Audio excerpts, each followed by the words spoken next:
All right, so good evening again, everyone, and this is Marcus with another podcast about Trinidad and Tobago football and how we could work together to develop and to grow Trinidad and Tobago football. And today, I have the pleasure of having two highly decorated coaches with me. I would not even try to go into their resume. I would let them speak it to themselves. And I just really want to say thanks because when we get to know who these gentlemen are, you'd realize the caliber of people that we're talking about. And they are here in Trinidad at this point to help some of our coaches. So, with that being said, let me pass it on to you, gentlemen, and that you could introduce yourselves and what is your intent in Trinidad. Yeah. You to start. Evening, everybody. My name's Max. So I've been coaching for 14, 15 years now. A lot of coach education around the Asia Pacific region, developing programs out there, developing coaches, developing players as well. And across, I've been to the Caribbean before, which is very fortunate. I did a sort of like an 8-week tour with Digicel back in 2013, 2014 as part of the club, which was exciting. But I'm no longer in that role. So my role is now an academy coach within England, a professional organisation, and also running a business for young grassroots players back at home in England. So yeah, it's there's a lot of experience and a lot of both across the men's and the women's game and the boys and the girls game. So from non-league football back home to professional academies. So I know I don't want to put you on the spot, but for those who looking on, do you want to kind of say what some of those academies would be so they know what? Yeah, so I've worked previously at Southampton Football Club and at Chelsea Football Club, and I'm still in a role at Chelsea Football Club at the moment within the Women's Academy. Okay, thanks. And my name's Laurie Griffin. It's a very similar story to Max. I've been coaching for probably 15, nearly 20 years now. I've got a few years on Max. My role is very similar. Worked in football development, coach education across Asia Pacific region, but then also had the pleasure of going out to places such as Africa, North America, South America, delivered programs. I think I've now coached in, 30 different countries over the world. And that's been spread across time working at 3 football clubs. So most recently, Sheffield United. Prior to that, working alongside Max at Chelsea. And then before that with Manchester United as well. Okay.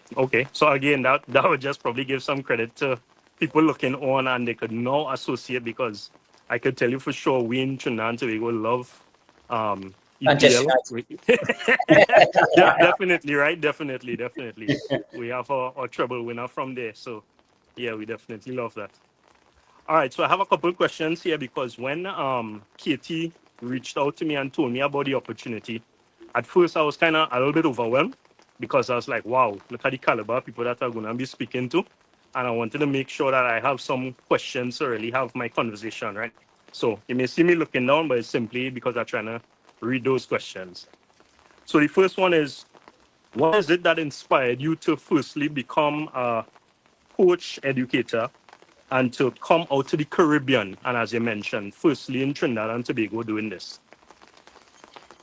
I think from my own personal perspective, I've been really blessed to be able to travel the world, to see a lot of different football cultures all over the world. And what I really enjoy about stepping into new environments is the fact that football is a level playing field. It's an opportunity that everybody wants to be a part of, whether you're 4 or 5 years old and you're just getting into the game, or whether you're a fan of the game and you're, a parent or a coach or whatever that might be. So, yeah, to be able to step into the Caribbean and to be able to support coaches here is, something that we're really looking forward to over the next couple of days. Okay. Max? Why am I a coach educator? I think growing up, my dad was my coach. So, right. Okay. was a role model to me, and very fortunate that the team I got to train and play with, I trained 2-3 times a week, played games, and my dad wasn't a coach or anything in that ground. He played football, but it's opportunity to give people access and learn from our experiences. I played non-league football to a fairly okay standard, in my opinion. So it's just making an understanding what that is and passing on past experiences. Like Laurie said, been around over the world, coaching in lots of different countries and taking little bits of their philosophies and adapting them and adding them to mine, because it's an ever-evolving game. So it's really important that we continue to evolve as people and as coaches to make sure that the players on the field are given the best opportunities to become the best versions of themselves. True. And you mentioned something just now that kind of leads me to my second question. How long have you all been doing this, and what countries have you visited so far? I think, Trinidad is the 31st country that I've coached in globally. Right. So okay. I've had the pleasure to go. I won't go into all of them, but I've been Asia Pacific. Spent a lot of time out there. So lived in Thailand and ran 5 or 6 different development programs for Chelsea in the region. Right. Been to 5 African countries. And worked on a talent development program there, and then across South and North America, as well as through Europe. Each one is, completely different to the other as well. Every type of player, type of coach, type of environment, learning environment is completely unique. And we're hoping that, again, in the next couple of days, if we can provide some inspiration as to, some of the things that we do back at home and some of the, as Max says, the little snippets of the different coaching, playing philosophies and ideas and methodology from all over the world, that it'll have a positive effect on coaching and player development here in Trinidad. Right. Okay. Nice. Yeah, for me, similar to Laurie, I think I've done a couple more countries, but that was just mainly because I managed to do 10 in 8 weeks whilst I was in the Caribbean. Okay. Okay. So yeah, I've done quite a lot through the Caribbean. So that was with Digicel, where we spent a couple of days identifying talent, and the plan was to bring him back to England and get an access all areas past the Cobham really, and develop there, have a week of training and play a game there.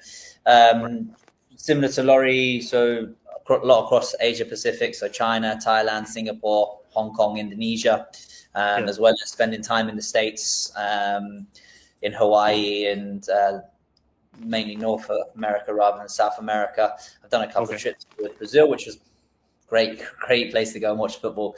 Definitely. Yeah, managed to go and watch Sao Paulo Corinthians, which was a spectacle. Big game, yeah. Very big game there. But yeah, no, it's a lot of countries, a lot of different learnings from different places. And the main thing is the culture and the passion that the sport has, and everyone sees it and has their own opinion and their own version of it. That's why I think this probably one of the most talked about games. I know it tries to be restricted with VAR, and we won't really go into that too much. Yeah, that's so on for us right now, actually, with Trinidad. But yeah, it's such an opinion, and that's why it's so well discussed around the world, and it brings so many communities and cultures together, which is amazing. Okay. So, how did the collaboration between Evolution Soccer, Next Gem, and IISMS come about?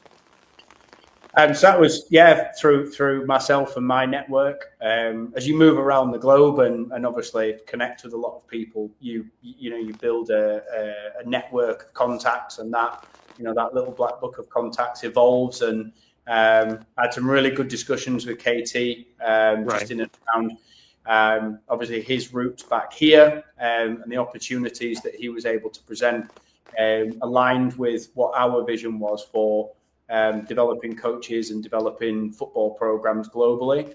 I think we discussed earlier off camera, I think it was, where we were just saying there that This would be the first of many trips that we want to make out across the region.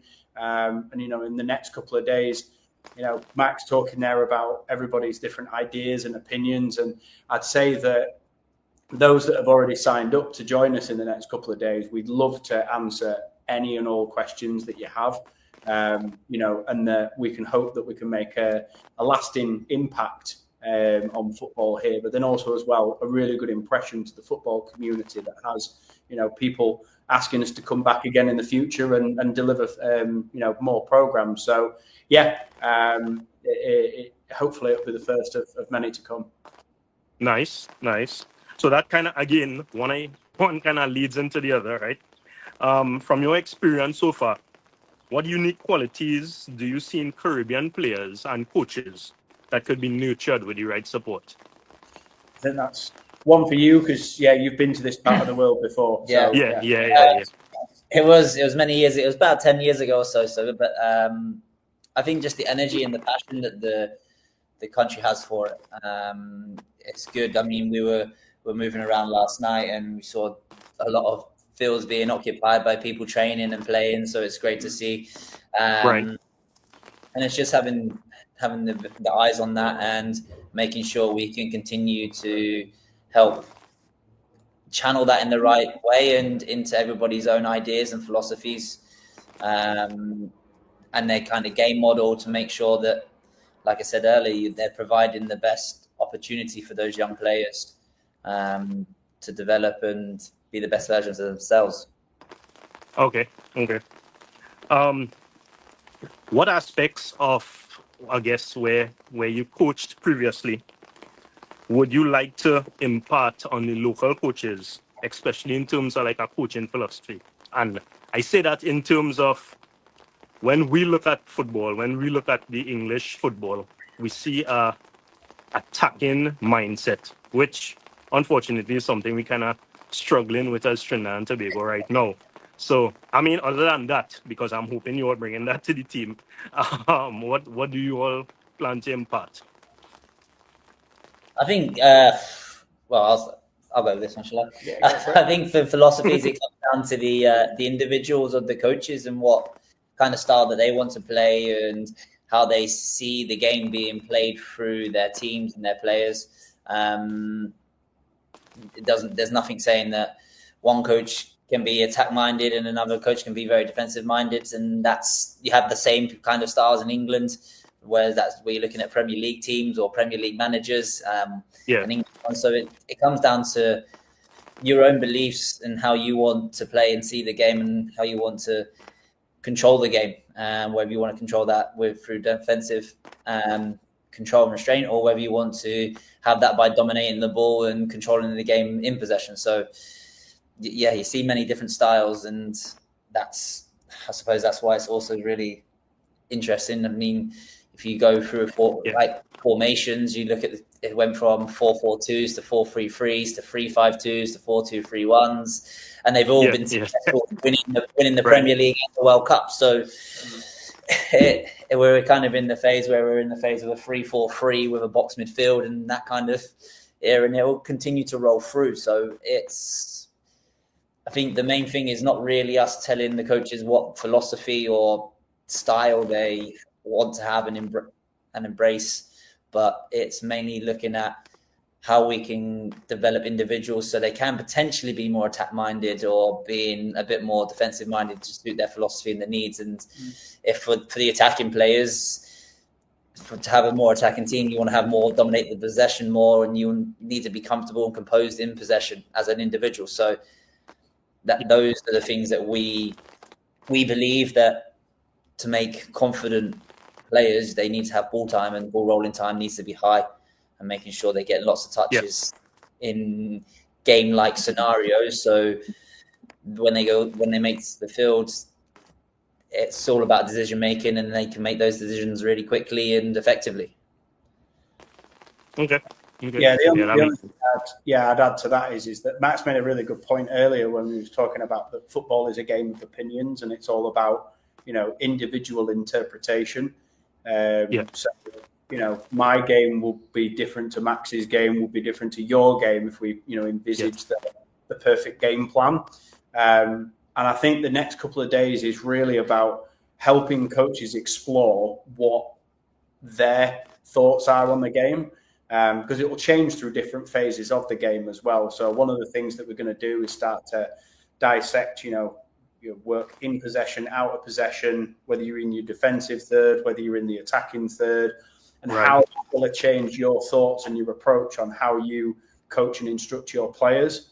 And second day in particular, we're going to start to talk about the messages of which that you can get those your philosophy over to your players as well. So start to look at developing individuals within a particular system and a philosophy. And that might be some individual like positional work of, a fullback might be different in my system as it is to Max's. So therefore, the technical and tactical work that a coach has got to put in to working with that player will be different. And then the last thing is just, it's that relationship between coach and player. How do you get your messages across? Okay. Well, that sounds good. That sounds really, really good. Could you walk me through a typical training session or workshop?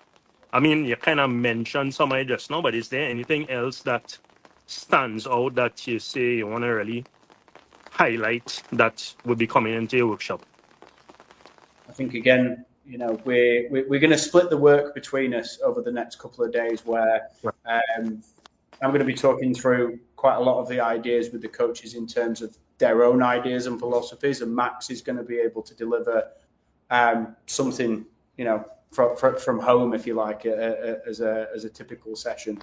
So again, it's probably best suited to come from you as to some of your ideas that are going to be on way tomorrow. I mean, for me, it's making every part of your practice as realistic to the game as possible. Obviously, there's going to be some trade-off on realism. And like if you're looking at passing techniques, you might just be looking at passing techniques in a certain scenario or situation. But for me, all my practices, whether it's big goals, mini goals, always goes towards a target or to a challenge or a point system. So the intensity and the realism comes from the players, because no one wants to lose at the end of the day, whether you're 35-year-old male or female training, or whether you're a 5 or 6-year-old boy or girl training. Everyone's really competitive, and there's, as the famous saying goes, there's no friendly game in football, is there, right? So you might be at the park with your friends or your colleagues and your mates just having a kick about, but you still want the bragging rights at the end of the day, like by winning and doing something special. So the practices will vary from opposed practices, small-sided games, technical practices, and phases of play. There's lots of different functions that we can do, and what we will be doing, we'll do the majority of them throughout the 2 days, but it's mainly giving those, okay, what does it look like in a certain area and a certain aspect of the pitch if we're focusing on just one player, but also having the whole team training at the same time so it affects them. And that's something that's really big in England at the moment, is where you have your team objective and your training session, but actually this session is also designed for Laurie because he needs to work on a certain aspect of his game, and we'll focus on what those key aspects have done, and it might be just varying the start position or getting Laurie to do something extra within those games, or setting him challenges and tasks to achieve. So I can't really that doesn't really answer your question, but it kind of tells you what we will be doing. It definitely whets the appetite. I'm going to say it's a good way to say and to plug. If you want to find out, get yourself there tomorrow. Correct. I was not going to say that. I was going to say that it definitely. I was going to say it definitely whets your appetite to make sure that you come out on the weekend to find out. So yeah. I like that. Yeah. So beyond the immediate program this weekend, how do you ensure that impact lasts and it continues to grow once you all leave and probably go back to Europe? So I'll take the lead on answering that one. That's we're here to deliver an accredited qualification for coaches that are out here via the Chartered Institute for the Management of Sport and Physical Activity. So every attendee will be picking up an award for coming along for the next couple of days. That will put them at a particular standard on that framework that says they've been able to receive some of the knowledge and experience to this level. So really what we want to do is we want to help coaches elevate their status of professionalism within the game. By doing that, obviously create opportunities for the coaches so that they can create opportunity for more players as well. I always go back to the phrase, the teach a man to fish. So if we can, provide that one little golden nugget to a coach that helps them change the environment and the opportunity for the players that they work with, then from my perspective, it's job done. If they pick up more than that, then obviously that's a great bonus for everybody. So we're aiming then that we'll be able to impart some of our knowledge and our experience onto these coaches in the next couple of days, but also keep everybody, wanting to come back for more. The programs that we've run, we're only running 2 days worth this time, but again, we'd love for the opportunity to be able to come back to, observe coaches as they develop and progress through, the qualification framework that we work to, and see them, continue to improve over many years to come. Okay. So I know this is something you said that you would have done previously in different places. What are some of the upfront challenges, or what do you anticipate some of the challenges to be when you're now trying to instill a new philosophy into a group of coaches? I don't think it's us instilling a new philosophy into them. It's giving them ideas and ideologies to come up and create their own philosophy. Otherwise, we're all going to be robots and it'd be the most boring game on earth, right? True. It's important that the coaches come with an open mind, and like I said, the best people steal bits from other people and from coaches. Like for me, my background is I've stolen bits from Pep, Carlo Ancelotti, Jose Mourinho, and like things that they've liked, but I just through reading and research, and then going, okay, well, how does that fit with my self-beliefs, my values, how I view the game. So it's really just important that they come with an open mind, willing to engage and just take away little bits that they can maybe add to their practices or to their philosophy, to get their players performing the way that they want them to play. Because like Laurie said earlier, everybody's coaching style is slightly different.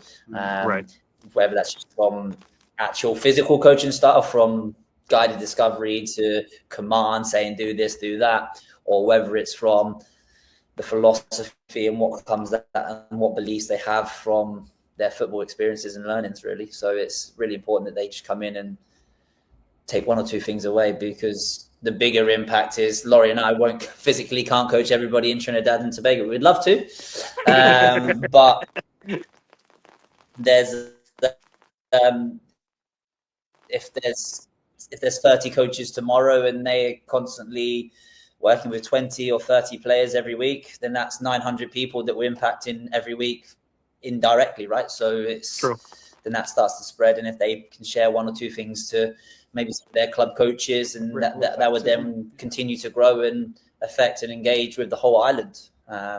So that's where the way I see it, and making sure that they continue to just be open-minded and adapt and change and do the right thing. Okay. I like it. I definitely like it.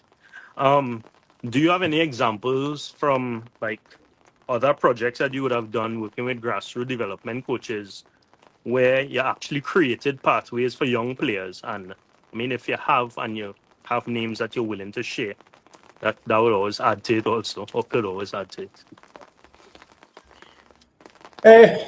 I mean, we looked at the questions before we came on, and we we both had a little chuckle about this one, because we sort of said we could be here all day answering this with the collective places that we've been to.